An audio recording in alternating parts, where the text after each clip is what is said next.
27 സങ്കീർത്തനം എടുക്കുക. 27 സങ്കീർത്തനം 8 വാക്യം. 27 സങ്കീർത്തനം 8 വാക്യം വായിക്കാവോ?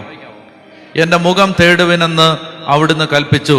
കർത്താവേ, അങ്ങയുടെ മുഖം ഞാൻ തേടുന്നുവെന്ന് എന്റെ ഹൃദയം അങ്ങയോട് മന്ത്രിക്കുന്നു. എന്നോട് വായിക്കാമോ?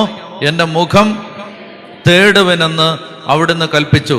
കർത്താവേ, അങ്ങയുടെ മുഖം ഞാൻ തേടുന്നുവെന്ന് എൻ്റെ ഹൃദയം. അപ്പൊ ഇത് മനസ്സിലാവുന്നുണ്ടോ? അതായത് പ്രാർത്ഥനയിൽ ദൈവത്തിൻ്റെ മുഖം തേടുന്ന ഒരു വ്യക്തിക്ക് അസാധാരണമായ ധൈര്യമുണ്ടാവും. 3 സങ്കീർത്തനം, ഉച്ചത്തിൽ ഞാൻ കർത്താവിനെ വിളിച്ചപേക്ഷിക്കുന്നു, തൻ്റെ വിശുദ്ധ പർവ്വതത്തിൽ നിന്ന് അവിടുന്ന് എനിക്ക് ഉത്തരം അരുളുന്നു. എങ്ങനെ ഞാൻ കർത്താവിനെ വിളിച്ച? ഞരങ്ങി മൂളിയാണോ?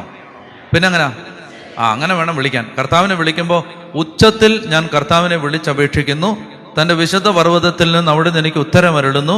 അടുത്ത് 5 വാക്യം, ഞാൻ ശാന്തമായി കിടന്നുറങ്ങുന്നു, ഉണർന്നെഴുന്നേൽക്കുന്നു, എന്തെന്നാൽ ഞാൻ കർത്താവിൻ്റെ കരങ്ങളിലാണ്. എനിക്കെതിരെ പാളയമടിച്ചിരിക്കുന്ന 10,000 ഞാൻ ഭയപ്പെടുകയില്ല. കണ്ടോ? ഹല്ലേലൂയാ. ദൈവത്തിൽ നിന്ന് മാത്രം കിട്ടുന്ന ഒരു ധൈര്യമാണിത്. എനിക്കെതിരെ പാളയമടിച്ചിരിക്കുന്ന 10,000 ഞാൻ ഭയപ്പെടുകയില്ല. എന്തുകൊണ്ടാണ് ഭയപ്പെടാത്തത്? പറ. ഞാൻ കർത്താവിൻ്റെ കരങ്ങളിലാണ്, അതുകൊണ്ടാണ് ഭയപ്പെടാത്തത്. ഭക്തന് കിട്ടുന്ന ഉറപ്പാണിത്, ദൈവ പൈതലിന് കിട്ടുന്ന ഉറപ്പാണിത്. എന്താ? എല്ലാം ദൈവത്തിൻ്റെ കരങ്ങളിലാണ്. ഞാൻ ദൈവത്തിൻ്റെ കരങ്ങളിലാണ്, എൻ്റെ മക്കൾ ദൈവത്തിൻ്റെ കരങ്ങളിലാണ്, എൻ്റെ കുടുംബം ദൈവത്തിൻ്റെ കരങ്ങളിലാണ്, എൻ്റെ ആത്മാവ് ദൈവത്തിൻ്റെ കരങ്ങളിലാണ്, എൻ്റെ വാഹനം ദൈവത്തിൻ്റെ കരങ്ങളിലാണ്. പറഞ്ഞേ ഹല്ലേലൂയാ. അസാധാരണമായ ധൈര്യം കിട്ടും. മനസ്സിലായോ? അതായത് ദൈവം, നിങ്ങൾ ദൈവത്തിൽ വിശ്വസിക്കുന്നുണ്ടോ? Yes or no? ഉണ്ടോ? ദൈവത്തിൽ വിശ്വസിക്കുന്നുണ്ടോ? വിശ്വസിക്കുന്നുണ്ടെങ്കിൽ 3 കാര്യങ്ങളാണ് യഥാർത്ഥത്തിൽ നാം വിശ്വസിക്കുന്നത്. ഒന്നാമത്തെ കാര്യം, ദൈവം അനന്ത ജ്ഞാനമാണ്, ഇൻഫിനിറ്റ് വിസ്ഡമാണ്. ദൈവം അനന്ത ജ്ഞാനമാണ് എന്ന് പറഞ്ഞാൽ ദൈവത്തിൻ്റെ അറിവിൻ്റെ വെളിയിൽ ഒന്നും സംഭവിക്കുന്നില്ല. അല്ലെങ്കിൽ കുറച്ചുകൂടെ ലളിതമായിട്ട് പറഞ്ഞാൽ, ദൈവം അറിയാതെ ഒന്നും സംഭവിക്കുന്നില്ല. അപ്പോൾ വിശ്വസിക്കുന്നു എന്ന് പറഞ്ഞാൽ അതിൻ്റെ ഒന്നാമത്തെ കാര്യം എന്ന് പറഞ്ഞാൽ ദൈവം അറിയാതെ ഒന്നും സംഭവിക്കുന്നില്ല. പറഞ്ഞേ ഹല്ലേലൂയാ. ഞാൻ കർത്താവിനെ തേടി, ഞാൻ ദൈവത്തിൻ്റെ കരങ്ങളിലാണ്, സർവ്വഭയങ്ങളിൽ നിന്ന് അവിടുന്ന് എന്നെ മോചിപ്പിച്ചു. പറഞ്ഞേ, സർവ്വഭയങ്ങളിൽ നിന്ന് അവിടുന്ന് എന്നെ മോചിപ്പിച്ചു. അപ്പൊ ദൈവത്തിൽ വിശ്വസിക്കുക എന്ന് പറഞ്ഞ ഒന്നാമത്തെ കാര്യം, ദൈവം അറിയാതെ ജീവിതത്തിലൊന്നും സംഭവിക്കുന്നില്ല. എന്താണത്? ദൈവം അറിയാതെ ജീവിതത്തിലൊന്നും സംഭവിക്കുന്നില്ല. രണ്ടാമത്തേത്, ദൈവം സർവശക്തനാണ്.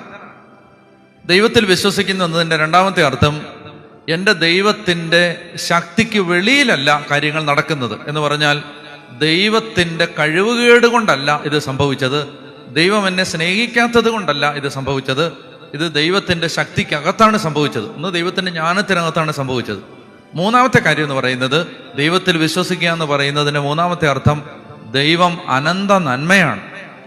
ദൈവം എനിക്ക് ദോഷമൊന്നും ചെയ്യില്ല, ദോഷമൊന്നും ചെയ്യില്ല. പറഞ്ഞേ ഹല്ലേലൂയാ. ദൈവം എനിക്ക് ദോഷമൊന്നും ചെയ്യില്ല. അതാണ് അനന്ത നന്മയാണ്, അനന്ത നന്മ. അതാണ് ദോഷമായിട്ടൊന്നും എൻ്റെ താതൻ ചെയ്യുകയില്ല, എന്നെ അവനടിച്ചാലും അവൻ എന്നെ സ്നേഹി. അപ്പൊ അതാണത്. ദൈവം ദോഷമൊന്നും ചെയ്യില്ല.